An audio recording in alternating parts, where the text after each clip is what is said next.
And Kevin Flaherty joins us. Kevin, did you hear the evidence on the Molly Miller search at Grand Canyon and when Baylor was trying to find a coach? I did hear the segment right before this, which I think was the first time that I became, I guess, conversant in all of this. But as somebody who I have to say, I feel for Paul a little bit. As somebody who, when I was 10 years old, my mom made cashew chicken, and I didn't like it. Oh, I was being polite, and I said, Mom, this was really great. And 30 years later, I'm still eating cashew chicken. So, sometimes you just got to swallow it. I'll tell you. So Kevin, the thing is, I don't mind the basketball. Yeah. The thing is, like, covering the games night in and night out. And Baylor was so much better than 90% of the teams they would play. 98. I mean, yeah, 98% of the teams they would play, that by halftime, I'm just waiting out this blowout. When I would go to the men's games, that was never happening. Like, they were, it's the Big 12 basketball, it's back and forth. So, like, 1 out of every 20 games you cover is UConn or Texas when they were like all that, and then or Oklahoma. And then you get these, like, most of these games that are like, all right, well, Brittany Griner just scored her 35th point.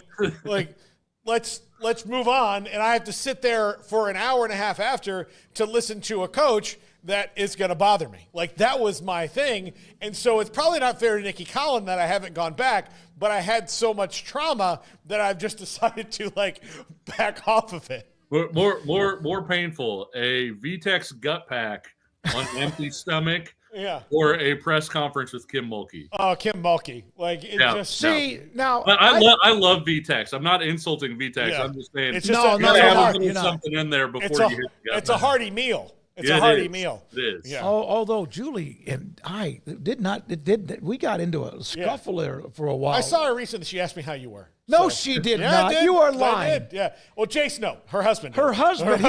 He was nice. Yeah, he is. They're both nice. Oh my God. Yeah. All right. So Kevin, the tournament's released. There was the immediate. Like, I honestly thought that North Carolina and Texas, one of the two might get in just because.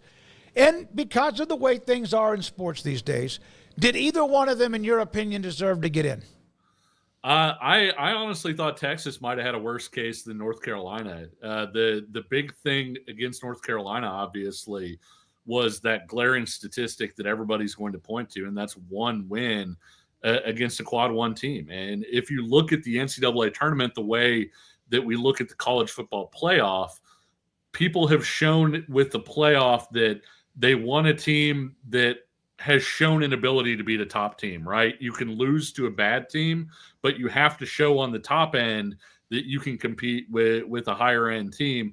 And North Carolina didn't show that, and certainly didn't show that to the extent that a team like West Virginia did. West Virginia was a team that, everybody had them in. I thought West Virginia deserved to be in, and I thought West Virginia just pretty plain got hosed last night. Kevin, the overall strength of the Big 12 this year wasn't probably what they wanted, but it was the first year. And look, Arizona State's in flux, and Utah was in flux. Oklahoma State just has a new coach. So there's 3 teams there that, like, just really weren't going to contend. And Kansas State wound up being this gigantic disappointment early on. Oh, yeah. So they were kind of screwed at the beginning. But do you think that they got a little bit left behind because of the fawning over the SEC this year? Yeah, I think there was some of that. I think Kansas and Baylor failing to live up to expectations as well. Not that they had poor seasons, but just with where they were projected heading into the year. I think early on you felt like, well, hey, Kansas beat Duke on a neutral court. This is going to be a really good Kansas team. They were preseason number 1, and they wind up being a 7 seed. And so fairly or unfairly, I think it's a lot like the Big 12 when Texas and Oklahoma were down, right? Like, there were some fantastic years in there from a football standpoint when maybe the best teams in the league were TCU and Baylor. But the league was looked at differently because maybe Oklahoma wasn't as good that year. Maybe Texas wasn't as good. And so from a national perspective, people tended to look at it that way. I think when Kansas is down, fairly or unfairly. And when Baylor is down, with Baylor winning that 21 national title and being so good for so long as well, then people are going to look at the Big 12 and say, it's not really what we thought it was. When you still had Houston being a 1 seed, BYU was as good as any team in the country, probably at the end of the year. Texas Tech's a team that I think has a fantastic chance to reach the Final Four. The other thing I think is Iowa State kind of falling off the way that it did in the middle of the season. There wasn't really a second team that you circled and put exclamation points next to Houston. And so I do think that part of it was the SEC thing that you're talking about. Because, I mean, you're talking about teams like Oklahoma that just had awful conference records and made it not just into the tournament, but appear to not really have been that much on the bubble.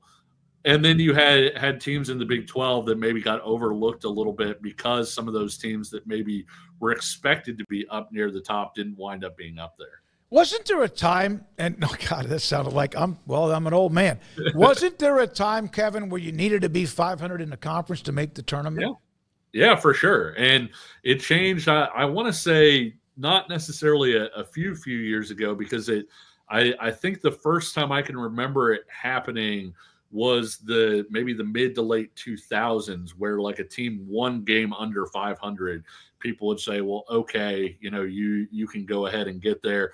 And, a few years back that happened maybe a couple games below 500. This is the first time I can remember where you've seen a team be objectively bad within its conference and reach the NCAA tournament. I don't think I've ever seen that before. Kevin Flaherty, Kansas City Sports Network, with us on 365 Sports. Kevin, we had John Gallagher, the head coach at Manhattan, on earlier. He's always on with us around this time, and we got his thoughts on various teams. When asked about Kansas, he said they'll be better off when the 6-year big man, which is Hunter Dickinson, graduates and is gone from college.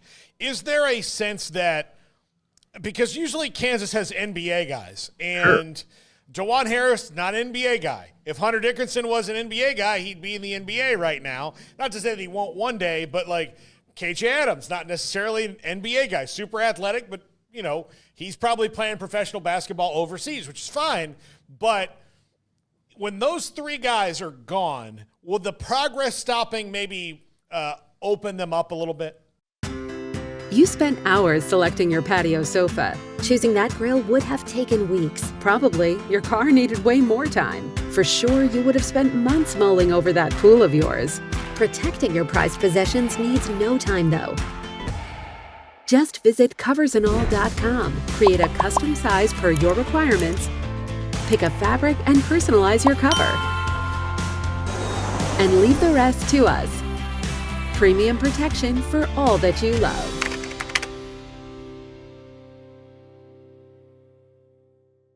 Yeah, I think it might. And I think that they won't have the preseason expectations, but they may wind up having a better result next year when you have Darren Peterson coming in, when you have Flory Badunga coming back, a guy that's considered kind of an NBA first-round pick when he decides to go, based more on the potential now than what he's done on the court. But I do think that things will open up a little bit. I think one of the other things about this Kansas team is they've been so inconsistent. And some people will call it effort. I call it focus, because I don't know that it's necessarily, hey, you're not trying hard, but when you're not closing out on a shooter because you're just not seeing it or you're not reading it correctly, I think the focus kind of wanes a little bit. And I think that Bill Self would have liked to probably turn this team over to guys like AJ Storr getting more minutes, having Rylan Griffin make a jump that maybe he didn't get a chance to make.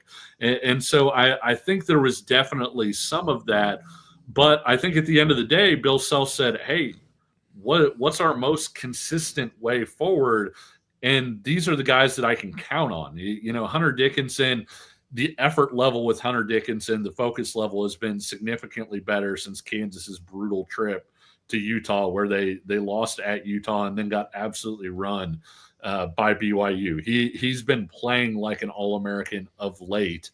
DeJuan Harris is a guy that he feels like he can trust. He's going to be there every game. KJ Adams is a guy that he can trust. He can be there every game. And so I think to some extent you traded in ceiling to try and find a team that can be more consistently there.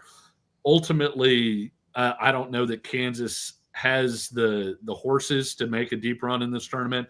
I will say the Jayhawks got about as pleasant of a draw for their style of play as you could have wanted, because they are really struggling to defend the perimeter, and their reward was an Arkansas team that doesn't really shoot it, and then their 2 seed is a St. John's team that doesn't really shoot it. That doesn't mean they'll beat either team, but it was significantly better than getting matched up with, say, a team like Alabama that would have run them up and down the court and launched about 33s. So of the guys that you mentioned, A.J. Storr's back next year. Zeke Well, Mayo's theoretically, A.J. Storr can come back. Yes. Can come back. And Rylan Griffin can come back, right? yes. Yeah. So if you build a team around that, and Peterson, that's more of a guard-based thing, and probably moves a little faster, right?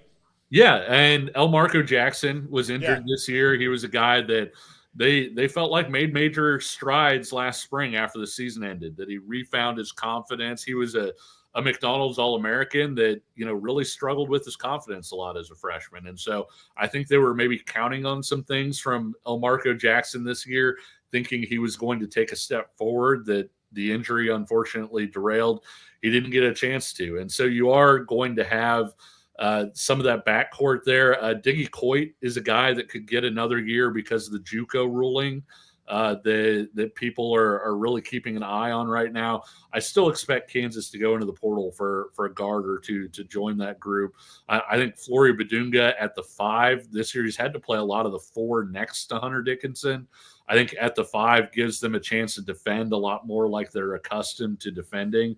And then I would expect them to go out and get a 4 who can shoot after having both KJ Adams and Flory there this year, who neither one of those guys are outside shooters. So I expect them to be more of a 4-out team next year with Flory being an athlete kind of at that 5 spot. So the Big 12 has 7 teams.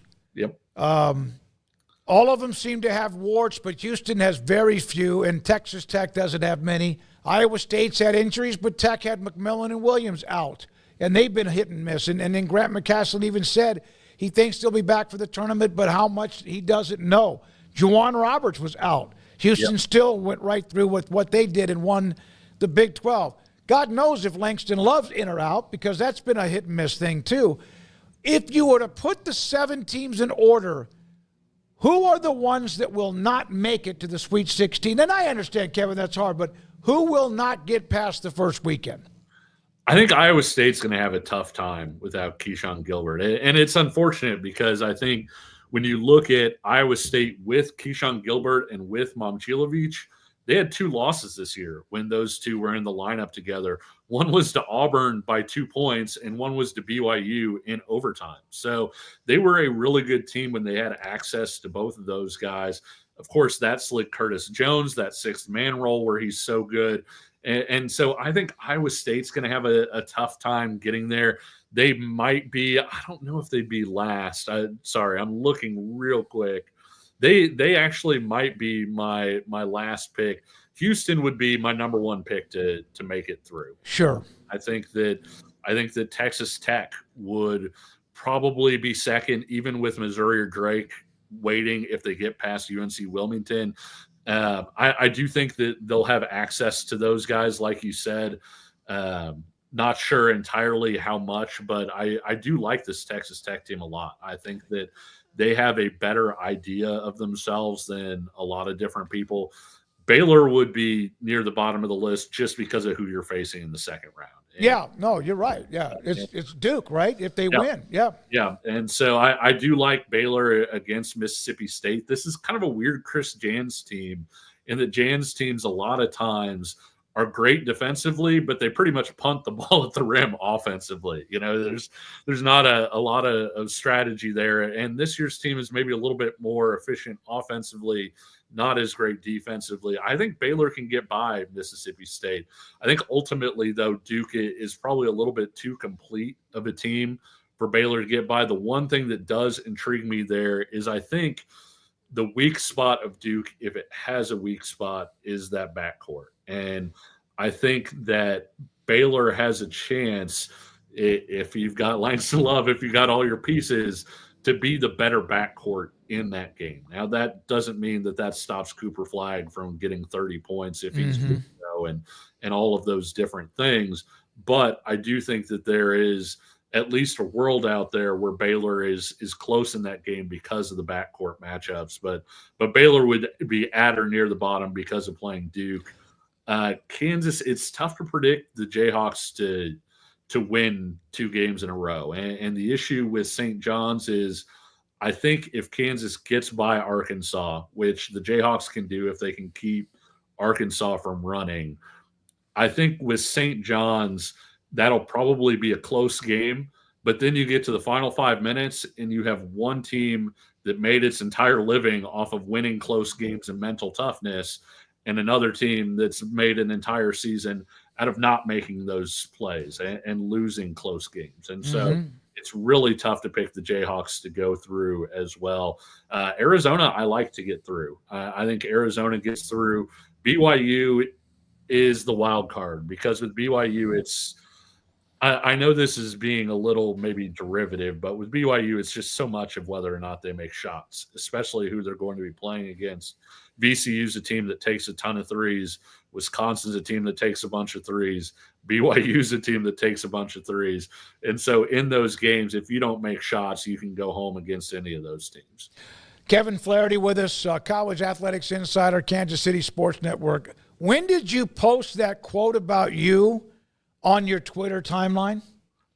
Which one? The Rock Sports Talk one? Yeah, it says, not to give Kevin too much credit because I hate him, but you know how much you can learn about KU just by listening to him on RCST whatever. Yeah. That's from Rock Chalk Sports Talk. I used to have a weekly segment on there, and I'm pretty sure it was a friend of mine who actually posted that. But no, it was one of those things. I've had that up there for a couple of years. Obviously, got a major kick out of it. Just sort of like, I hate this guy, but I do have to listen to it. It's like columnist, writer, media, talk show, TV masochism. Yeah. I hate you, but I listen to you every day. They can't do it. Kevin, if you were a team, would you go to the NIT, or would you do like South Carolina did and say, no, I'm going to start working on the portal right now?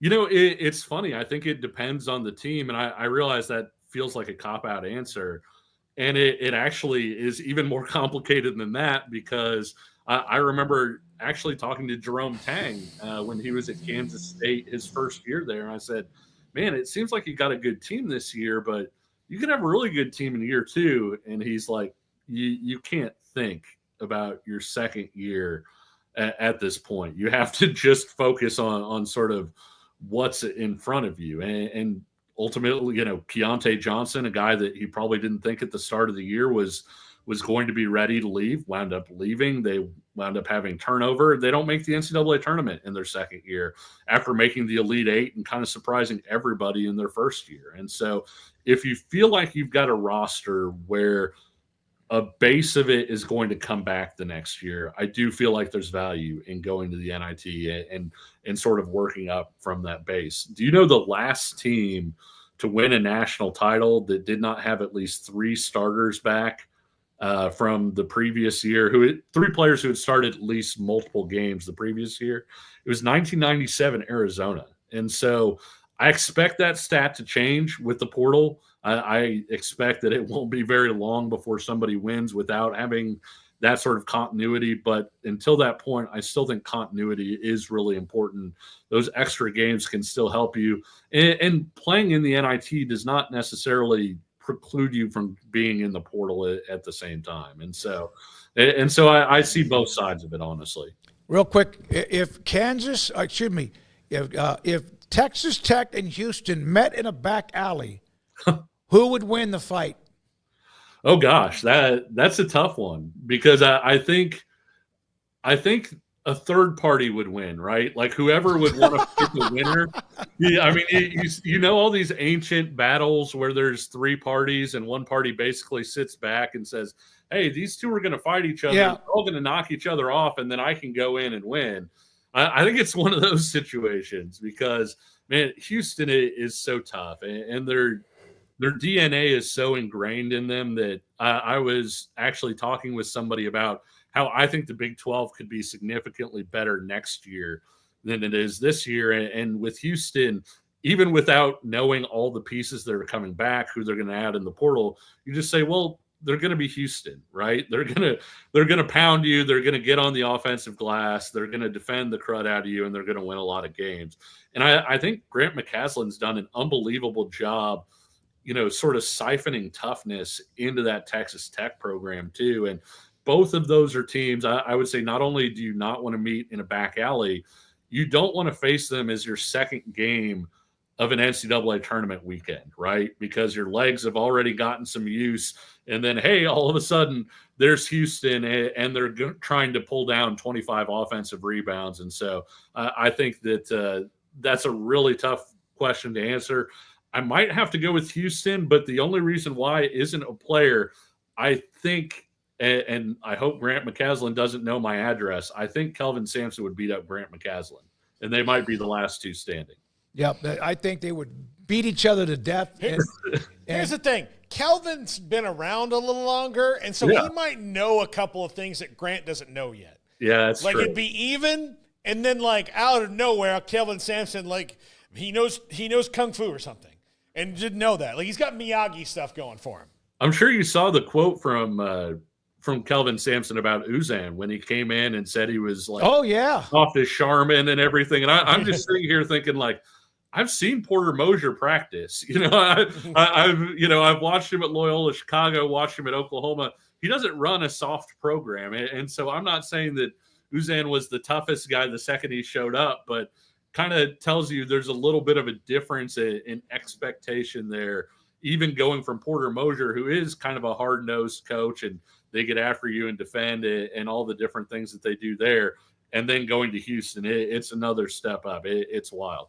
Kevin, thank you, man. Have a great week in covering the tournament the rest of the way. Appreciate your knowledge. Kevin Flaherty, Kansas City Sports Network, with us on the tournament and some of the just storylines, and also a quick look at a lot of the teams, of course, among the 7 in the Big 12.